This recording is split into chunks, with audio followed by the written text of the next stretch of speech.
आदरणीय मेरे प्रिय दोस्तों और भक्तों, आज का यह वृतांत मैंने शिव पुराण से लिया है और आपके समक्ष प्रस्तुत कर रहा हूँ, जिसका शीर्षक है गुण निधि पर भगवान शिव की कृपा। दोस्तों, यह सूक्ष्म वृतांत है।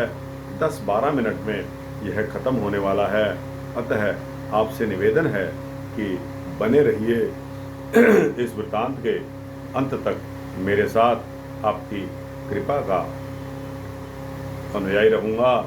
दोस्तों, पूर्व काल में यज्ञदत्त नामक एक ब्राह्मण थे।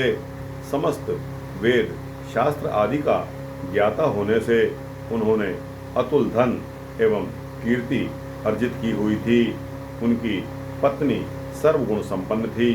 कुछ दिनों के बाद उनके एक पुत्र भी उत्पन्न हुआ, जिसका नाम गुणनिधि रखा गया। बाल्यावस्था में इस बालक ने कुछ दिन तो धर्म शास्त्र आदि समस्त विद्याओं का अध्ययन किया, परंतु बाद में कुसंगतियों में पड़ गया। कुसंगतियों के प्रभाव से वह धर्म के विरुद्ध कार्य करने लगा। वह अपनी माता से द्रव्य लेकर जुआ खेलता था और धीरे धीरे अपने पिता द्वारा अर्जित धन संपत्ति को तथा कीर्ति को नष्ट करने लगा। कुसंगति के प्रभाव से उसने स्नान संध्या आदि कार्य भी छोड़ दिए, अपितु शास्त्र निंदकों के साथ रहकर वह चोरी, पर स्त्री गमन, मद्यपान आदि कुकर्म भी करने लगा। परंतु उसकी माता का पुत्र स्नेहवश ना तो उसे कुछ कहती थी और ना ही उसके पिता को ही कुछ बताती थी। इसलिए जब यज्ञदत्त को पता ही नहीं चला, दोस्तों, जब उनका पुत्र 16 वर्ष का हो गया, तब उन्होंने बहुत सारा धन खर्च करके एक शीलवती कन्या से गुणनिधि का विवाह कर दिया। परंतु फिर भी उसने कुसंगतियों को नहीं छोड़ा। उसकी माता उसे बहुत समझाती थी कि तुम कुसंगतियों को त्याग दो, नहीं तो तुम्हारे पिता को कुछ पता लग गया तो अनिष्ट हो जाएगा। तुम अच्छी संगति करो तथा अपनी पत्नी में मन लगाओ। यदि तुम्हारे कुकर्मों का राजा को पता लग गया तो वह हमें धन देना बंद कर देगा और हमारे कुल का यश भी नष्ट हो जाएगा। परंतु बहुत समझाने पर भी वह नहीं सुधरा, अपितु उसके अपराध बढ़ते ही गए। उसने वैश्यागमन तथा द्यूत क्रीड़ा में घर की समस्त संपत्ति को नष्ट कर दिया। एक दिन वह अपनी सोती हुई माँ के हाथ से अंगूठी निकाल कर ले गया और उसे भी जुए में हार गया।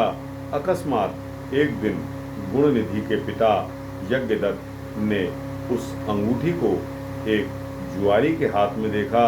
तब उन्होंने उसे डांट कर पूछा कि तुमने यह अंगूठी कहाँ से ली है। जुआरी डर गया। उसने गुणनिधि के संबंध में सब कुछ सत्य सत्य बता दिया। जुआरी से अपने पुत्र के विषय में सुनकर यज्ञदत्त को बहुत आश्चर्य हुआ। वे लज्जा से व्याकुल होते हुए घर आए और उन्होंने अंगूठी के संबंध में प्राप्त हुई गुणनिधि के विषय में सारी बातें अपनी पत्नी से बताई। माता ने गुणनिधि को बचाने का प्रयास किया, किंतु यज्ञदत्त क्रोध से भर उठे और बोले कि मेरे साथ तुम भी अपने पुत्र से नाता तोड़ लो, तभी मैं भोजन करूंगा। पति की बात सुनकर वह उनके चरणों पर गिर पड़ी और गुणनिधि को एक बार क्षमा कर देने की प्रार्थना करने लगी, जिससे यज्ञदत्त का क्रोध कुछ कम हो गया। जब गुणनिधि को इस घटना का पता चला, तब उसे बड़ी ही आत्मग्लानि हुई। वह अपनी माता के उपदेशों का स्मरण करके शोक करने लगा और अपने कुकर्मों के कारण अपने को धिक्कारने लगा और पिता के भय से घर छोड़कर भाग गया। परंतु जीविका का कोई साधन न होने से जंगल में जाकर रुदन करने लगा। इसी समय एक शिव भक्त विविध प्रकार की पूजन सामग्रियों से युक्त हो अपने साथ अनेक शिव भक्तों को लेकर जा रहा था। उस दिन सभी व्रतों में उत्तम तथा सभी वेदों एवं शास्त्रों द्वारा वर्णित शिवरात्रि का पावन व्रत था। उसी के निमित्त वे भक्तगण शिवालय में जा रहे थे। उनके साथ ले जाए गए विविध पकवानों की सुगंध से गुण निधि की भूख और बढ़ गई। वह उनके पीछे पीछे इस उद्देश्य से शिवालय में गया कि ये लोग भोजन को शिवजी के निमित्त अर्पण कर सो जाएंगे, तब मैं उसे खा लूँगा। उन भक्तों ने शिवजी का षोडशोपचार पूजन किया तथा नैवेद्य अर्पित करके वे शिवजी की स्तुति करने लगे। कुछ देर बाद उन भक्तों को नींद आ गई। तब छिप कर बैठे हुए गुण निधि ने भोजन को उठा लिया, परंतु लौटते समय उसका पैर लगने से एक शिव भक्त जाग गया और वह चोर चोर कहकर चिल्लाने लगा।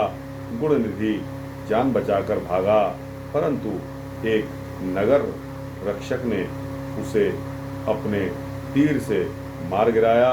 तदुपरांत उसे लेने के लिए यमदूत आ गए और उसे ले जाने लगे। तभी भगवान शिव ने अपने गणों से कहा कि इसने मेरा परम प्रिय शिवरात्रि का व्रत तथा रात्रि जागरण किया है, अतः इसे यमगणों से छुड़ा लाओ।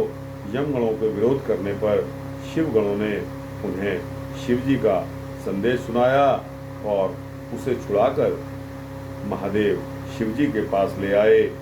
शिवजी के अनुग्रह से वह महान शिव भक्त कलिंग देश का राजा हुआ। वही अगले जन्म में भगवान शंकर तथा माँ पार्वती के कृपा प्रसाद से यक्षों का अधिपति कुबेर बन गया। दोस्तों, यह कथा शिव पुराण से ली गई है और मैंने आपको 10-12 मिनट कहा था, लेकिन दोस्तों यह 7.5 मिनट में ही ख़त्म हो गई।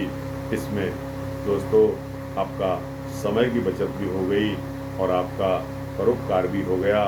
यह वृतांत आपको कैसा लगा? अच्छा लगा हो तो इस वृतांत को लाइक और शेयर करते हुए अपने जैसे भक्तों, जिज्ञासुओं को अवश्य भेजना। और दोस्तों, इस चैनल को अगर सब्सक्राइब करेंगे तो इसी तरह के भक्ति वृत्तांत आपको मिलते रहेंगे। जय श्री राम, जय श्री महादेव।